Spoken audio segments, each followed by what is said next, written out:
اليسار، لكن لدينا كرة الآن. هذه محاولة ميسي، هل يأتي بالهدف الأول؟ الله!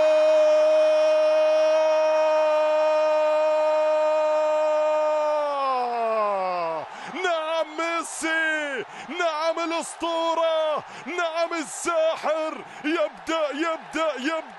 يبدأ نعم. هي للتانجو، هي للتانجو من البداية السريعة. ميسي ما يفعلها إلا ميسي، ما يسجل إلا ميسي. هي البدايات دائما نعم يأتي عن طريق الساحر الكبير الأسطورة ميسي من يسجل الهدف الأول. يعني هنا البداية السريعة للمنتخب الأرجنتيني. نعم هنا الخطأ ممنوع، لكن الكرة المقطوعة في التقدم إلى الأمام في هذه اللقطة. لاحظ الكرة والمحاولة والتقدم من إنزو، وبعد ذلك من ميسي. هنا الكابيتانو الأسطورة، نعم الساحر الكبير من يسجل هدف التقدم للتانجو.